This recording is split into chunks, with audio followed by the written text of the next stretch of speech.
Bien, le concours des lycéens, c'est une formidable aventure qui est née en Bretagne et à Rennes. Et c'est surtout l'occasion exceptionnelle de faire que des jeunes rencontrent des auteurs, échangent sur le livre et la lecture et aient le goût de lire et de découvrir des textes des auteurs. C'est vraiment un moment exceptionnel. Commençons tout de suite avec Jean-Michel Guénassia, le Club des Incorrigibles Optimistes. Alors, on va très vite se tourner vers les élèves parce que c'est un roman qui a déjà suscité pas mal de questions. Allons-y, le micro est là pour la première question. On dit que dans chaque roman, il y a une part de l'auteur et je voudrais savoir quelle est la part de Jean-Michel dans Michel. Oui, je sais pas, c'est pas un roman autobiographique, même s'il y a des petits morceaux autobiographiques dedans, de ce que j'ai vu, vécu. C'est un lointain décalque de moi, mais sauf que j'aurais bien aimé vivre faire ces rencontres, j'aurais bien aimé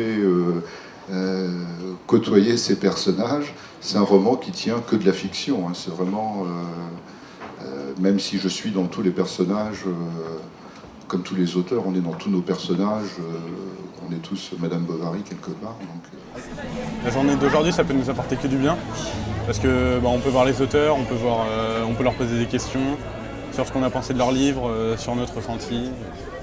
Enfin, je suis vraiment content de participer à cette journée. Dans la globalité, je pense que c'est une bonne occasion de lire des livres, parce qu'on n'a pas vraiment... le professeur nous en donne un peu, mais bon là c'est quand même un rythme assez soutenu. 14 livres en même pas 2 mois, c'est beaucoup, mais franchement c'est bien, c'est une bonne occasion pour lire plein de choses et découvrir plein de trucs, c'est bien. C'était intéressant en fait de rencontrer les auteurs pour voir un peu qui c'est qui avait écrit les livres qu'on était en train de lire. Ça m'a apporté en fait de mettre un visage sur le nom qui était écrit sur la 4e de couverture. Et puis aussi un peu d'avoir le contexte du livre, dans quelles circonstances il avait été écrit, tout ça. C'est vraiment... Je trouve que c'est bien de pouvoir faire cette expérience, je suis content de l'avoir fait en tout cas. Mademoiselle. Vous parlez beaucoup de la délicatesse, celle de Marcus. La délicatesse. Ah oui, alors... C'est ton livre. C'est la première fois que j'ai écrit un livre en ayant le titre entièrement. C'est-à-dire, j'avais un autre livre qui s'appelle Le potentiel érotique de ma femme, et jusqu'au bout, je ne trouvais pas le titre. Mais là, j'avais le mot la délicatesse dès le début du roman, donc j'ai pu le décliner un peu partout. C'est pour vous demander ce que vous aviez ressenti lorsque vous avez écrit votre propre histoire. Ça a été difficile, parce que j'ai commencé la guerre comme un garçon d'extrême droite, et je l'ai terminé comme un homme, disons, pas loin de l'extrême gauche, c'est-à-dire très proche du Parti communiste. J'ai tardé à écrire ses souvenirs, parce que quand on écrit ses souvenirs, il faut dire la vérité, et que la vérité, c'est que j'étais antisémite quand j'étais jeune. Voilà. Je suis persuadée que c'est une chose merveilleuse le concours des lycéens. J'aurais adoré être lycéenne au moment du concours des lycéens et pouvoir participer à ça. C'est que tout à coup vous avez le droit de donner votre avis et votre avis compte. Et puis vous vous retrouvez en face des auteurs et qu'est-ce que ça doit être bien de les voir pour de vrai. Je pense que ça les conforte dans le fait que la littérature est accessible et que la lecture est accessible. Il y en a plein qui lisent déjà beaucoup, donc c'est pas le problème. Mais il y en a aussi énormément qui n'ont quasi jamais lu de livre. Donc en lire 3, 4, c'est énorme. Et puis tout à l'heure, il y a une lycéenne qui est venue me voir et qui m'a dit « je lis jamais ». Et j'ai lu votre livre et ça m'a bouleversée. Alors pour des raisons qui lui étaient très personnelles, très intimes, mais c'est un moment d'une émotion intense, au moment où on vous dit ça. Bonjour.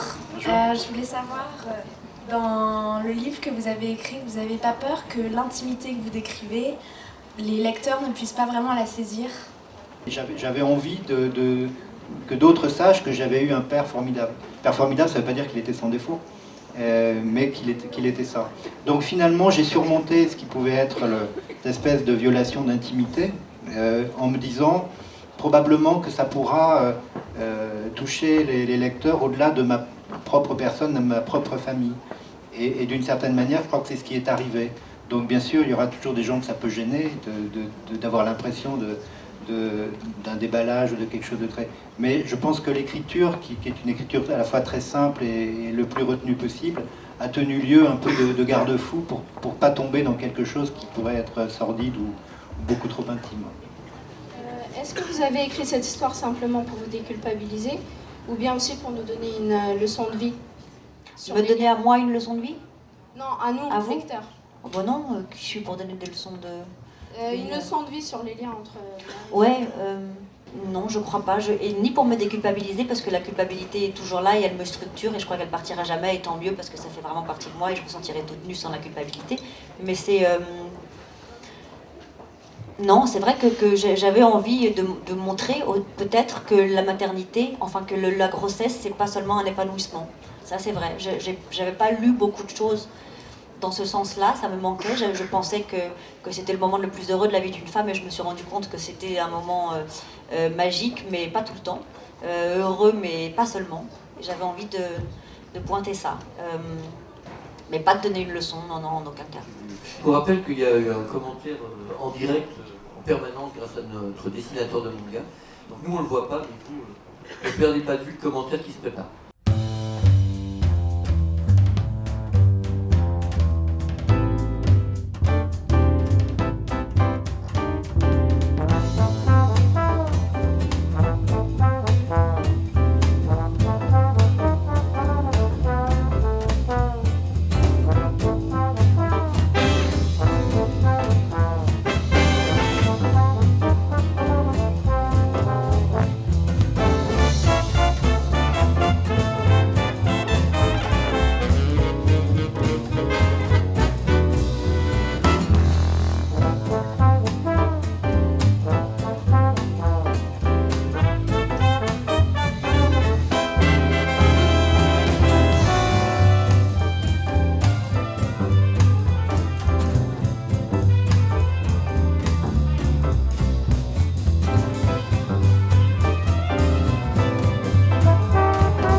Les jeunes que nous avons rencontrés, des différents lycées, sont tous, je crois, très enthousiastes. Et puis cette année, nous avons mélangé littérature, musique, manga, etc. Ce qui montre que la littérature n'est pas cloisonnée et que tout ça peut se mélanger savamment pour donner encore plus de plaisir.